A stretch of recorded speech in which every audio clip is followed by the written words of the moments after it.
안녕하십니까. 오늘은 보호제에 대해서 말씀드리겠습니다. 보호제를 보리로 읽는 이유와 보호제를 모지로 읽는 이유를 살펴보고자 합니다. 먼저 보호제를 보리로 읽는 이유입니다. 보호제를 보제로 읽지 않고 보리로 읽는 이유를 물으면 사람들은 흔히 보호제라는 발음은 여정의 성기와 발음이 비슷하기 때문이라고 합니다. 보호제를 보리로 읽는 것은 지읒을 리을로 읽는 것입니다. 이와 같은 것으로 도장을 도량으로 읽는 것을 볼 수가 있는데 이것 역시 도장이라고 쓰고 도량으로 읽는 것은 지읒을 리을로 읽는 것입니다.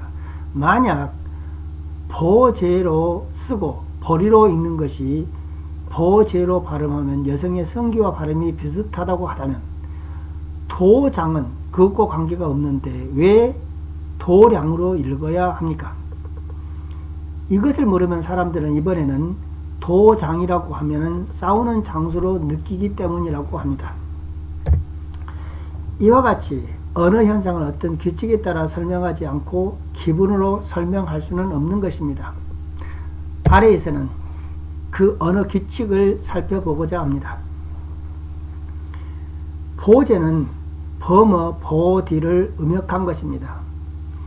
음역이라는 것은 그때 당시의 대상 언어를 그때 당시 언어를 번역하는 언어와 똑같은 발음으로 번역해야 합니다.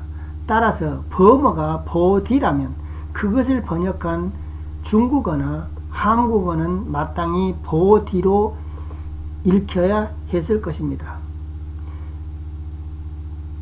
그래서 만약에 훈민정음 이전에도 한국에 문자가 있었다면 그때 당시 한국 한자음의 발음은 마땅히 보디와 가장 유사한 발음의 서사 형식을 썼을 것입니다. 그럼에도 불구하고 우리는 보디로 쓰지 않고 보리라고 쓰기도 합니다.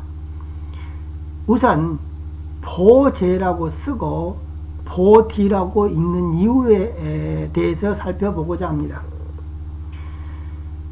한어, 중국어의 변화 규칙에는 고무설상음설이라는 것이 있습니다. 이것은 중국어의 중고음에 있는 설상음이 상고음에는 없다라는 얘기입니다. 여기서 설상음이라는 것은 한국 한자음으로 읽었을 때 지읒이나 치읒에 해당되는 발음입니다. 즉 지읒이나 치읒으로 발음되는 것은 중고음에는 있지만 상고시대, 중국의 상고시대로 가면 그 발음이 없고 그것이 디귿이나 티읕으로 읽힌다라는 것이 바로 고무설상음설입니다. 상고시대에는 한국 한자음으로 읽어 지읒이나 치읒으로 읽히는 성모, 한국에서는 이것을 초성이라고 합니다. 성모가 따로 없기 때문에 이것은 모두 디귿이나 티읕 등과 섞여 읽힌다는 규칙, 이 규칙이 바로 고무설상음설입니다. 예를 들어 설명해 보겠습니다. 한자는 형성자라는 것이 있습니다. 형성자라는 것은 이와 같은 글자를 가지고 설명해 보면 이 도라고 읽히는 부분의 앞부분의 이 자자가 이 전체 글자의 소리를 대표한다 라는 의미입니다. 즉 이것은 형성자 이 전체 글자가 소리를 대표하는 이 성부자의 소리와 유사하거나 같아야 된다라는 얘기입니다. 그런데 여기에 제시하고 있는 형성자들을 보면 모두 한국 한자음으로 읽었을 때 도라고 읽습니다. 그런데 그것의 소리 부위를 보면 이와 같이 수로 읽는 거거나 또 수, 지, 조, 자, 자 등과 같이 시옷이나 지읒 등이 섞이고 있는 것입니다. 이 이야기는 디귿과 시옷, 지읒 등이 소리가 분별이 없다라는 얘기가 되겠습니다. 이와는 반대로 형성자가 오히려 디귿으로 읽히는 경우, 시옷으로 읽히는 경우가 있습니다. 선의 경우는 형성자가 시옷으로 읽히고 있고 형성자의 소리를 나타낸 부인 이 단자, 이것이 오히려 디귿으로 읽히는 것을 볼 수 있습니다. 이와 같이 디귿과 시옷 지읒 간에는 서로 경계가 없이 서로 섞여 읽히고 있다. 이것이 바로 고무설상음설로 설명할 수 있는 것입니다. 아무튼 우리는 여기에서 시옷이라 지읒으로 읽는 것은 디귿으로 읽는다고 해서 서로 다른 발음이 아니다. 따라서 보제로 읽어야 할 것을 보디로 읽는다고 해도 잘못된 것이 아니다 라는 얘기를 하는 것입니다. 이것에 따르면 보제를 상고시대의 한국 한자음으로 읽을 수 있었다면 보제보다는 보디로 읽는 것이 당시의 범어와 중국어에 가장 가까운 의미라고 할 것입니다. 다음에는 한국에서 마땅히 이와 같이 보디로 읽어야 하는데 이번에는 보리로 읽히고 있습니다. 그 근거를 찾아보고자 하는 것입니다.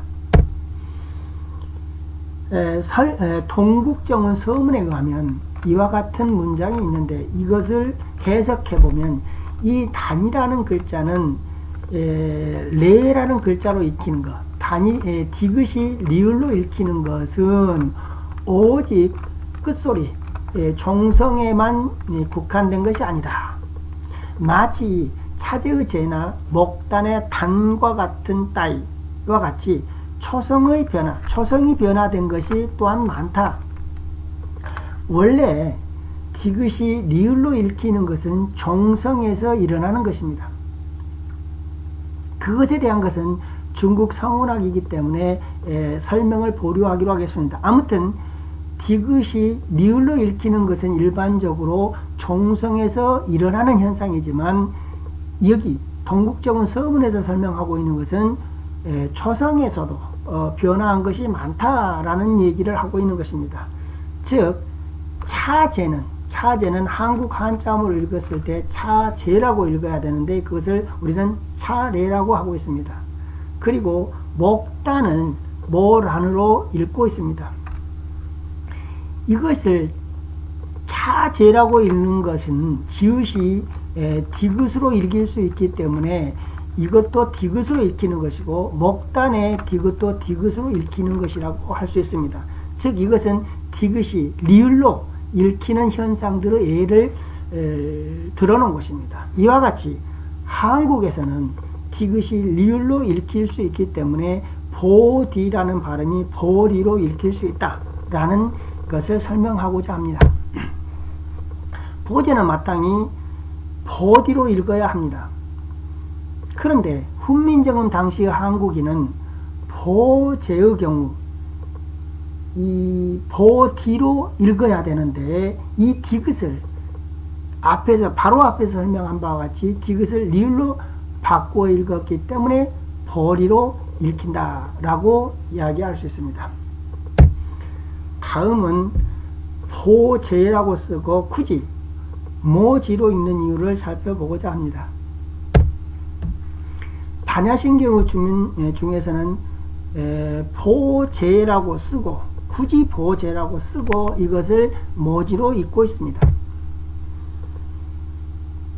반야심경의 주문 보디스바하를 현장은 보제사파가라고 번역하였고 번번 반야심경에서는 모지사바카라고 번역하였습니다. 여기에서 보제의 보와 모지의 모에 대해서 살펴보고자 합니다.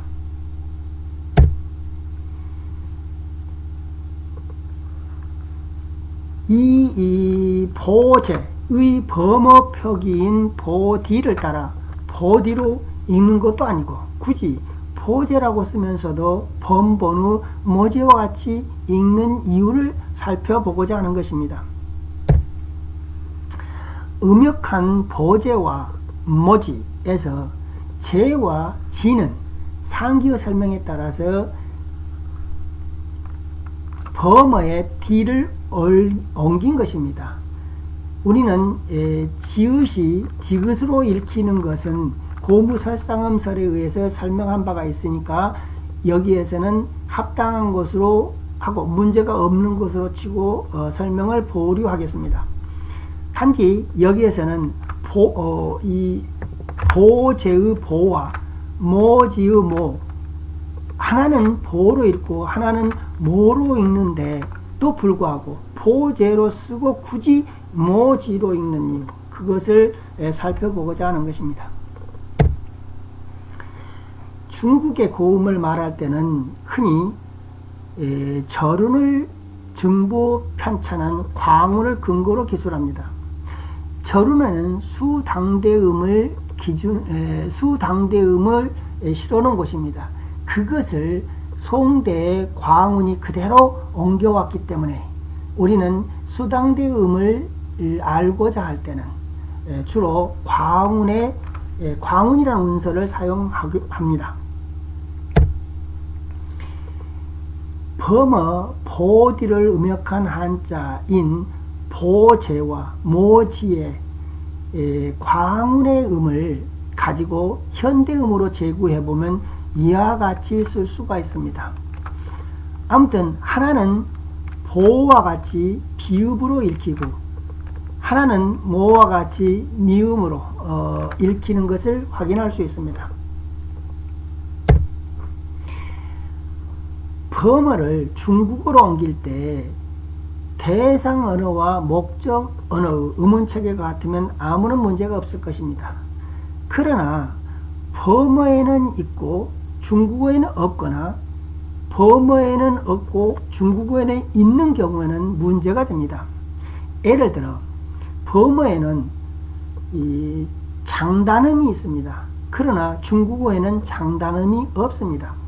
그러면 같은 아를 옮길 때 길게 읽는 아와 짧게 읽는 아를 중국어로 옮길 때는 같은 글자로 옮길 수가 없습니다. 마땅히 두 글자를 구분해야 됩니다. 이때 이때 사용하는 방법이 바로 범어에는 없지만 이번에는 중국어에는 있는 성조를 이용하는 방식입니다. 범어에서 긴 소리는 중국어의 거성이나 평성 등을 가지고 옮기고 범어의 짧은 소리는 중국어의 상성이나 거성을 가지고 옮긴다. 이러한 방법이 바로 이 음운체계가 틀릴 때 그것을 해결하는 방식입니다.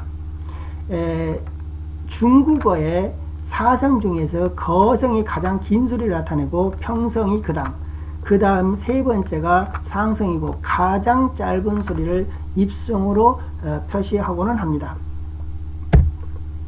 또 범어에 있으나 중국어에 없는 알과 같은 소리를 나타내기 위해서는 흔히 중국에서는 구변자라는 것을 만들어 표시합니다.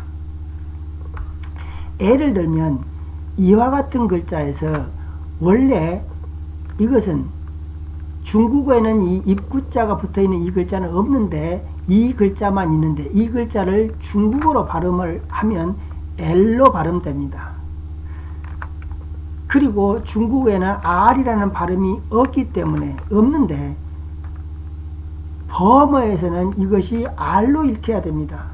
따라서 중국어에 L만 있는 그 글자, L로 읽히는 글자 앞에 입구자를 붙여서 구변자를 만듭니다. 그래서 이것을 R로 읽는다라는 약속을 하는 것입니다. 이와 같은 방법으로 중국어에 없는 그리고 범어에만 있는 R이라는 발음을 읽는 방법으로 만든 겁니다. 이와 같이 이러한 글자, 또 이러한 글자, 그리고 이러한 글자 등이 모두 구변자인 겁니다. 즉 범어에만 있는 R, 중국어에는 없는 R을 중국어의 L이라는 발음 앞에 입구자를 붙여서 그것을 R로 바꿔 읽는 방법, 이러한 방법을 사용하는 것입니다. 여기에서 이 부자와 같은 것도 사실은 중국어에는 이 글자 V라는 발음이 없습니다. 따라서 이 글자 앞에 이 입구자를 붙여서 V로 읽는, V라고 읽히는 글자를 읽는 방법일 수도 있다라는 얘기입니다. 또 유성음과 무성음, 유성음과 유기음, 유성음과 무성음, 그리고 유기음과 무기음에 대한 차이가 있습니다. 범어의 음원책에 의하면 유성 무기음과 유성 유기음이 있습니다. 앞이 유성음인 경우에는 범어에는 이것이 유기와 무기가 모두 있는데 중국어에서는 유성음일 때 유기음은 없다. 이 기를 같이 하고 있는 것은 없다라는 얘기입니다. 즉 범어에서는 이와 같이 무기와 유기가 구분되고 있는데 이 구분되는 글자를 중국어로 옮길 때는 구분할 방법이 없다라는 말이 되겠습니다. 범어의 유성 무기음과 유성 유기음을 구분하지 못하였지만 여기에 무기음이기 때문에 H가 없습니다. H가 없고 G, J 이와 같이 H를 전부 삭제해야 됩니다. 범어의 유성 무기음과 유성 유기음을 구분하지 못합니다. 중국어에서는 범어의 유성 무기음 이와 같이 유성 유기음에는 약간의 비음이 섞인 것으로 인식해서 음역하였다. 즉 범어에서는 유성 유기음과 유성 무기음이 있는데 중국어에서는 이것을 구분하지 못하기 때문에 유성 무기음의 경우는 약간의 비음 성모가 섞여 있는 것으로 인식했다라는 말이 되겠습니다. 범어의 유성 무기음 이와 같은 유성 무기음 H라는 기가 없습니다. 유성 유기음의 실제 음가를 중국어를 쓰는 언어 공동체에서는 비음 성모가 있는 것으로 인식해서 이와 같이 랄지 랄지 부 등으로 인식하였다라는 말입니다. 즉 버디에서 보는 유성이면서 무기음입니다. 그렇기 때문에 중국어를 쓰는 언어 공동체에서는 이것을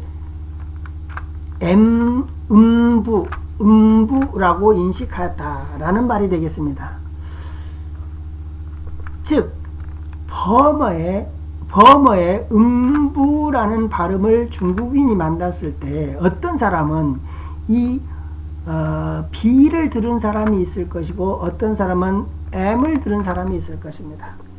그 B를 들은 사람은 보로 옮겼고 또 M을 들은 사람은 모로 옮겼다라고 생각할 수 있을 것입니다. 범어 버디는 오늘날의 한국어로 읽는다면 이것은 설명하기 위해서 제가 이렇게 읽어보는 것입니다. 마치 보디가 아니라 음보디 정도 발음인 것으로 생각됩니다. 중국인이 최초로 음역할 때 그 첫 소리를 음이라고 들어서 보디에서 음을 들은 사람은 모지로 옮겼을 것이고 음에서 음보에서 보를 들은 사람은 보리로 옮겼다라는 말이 되겠습니다. 이상입니다. 감사합니다.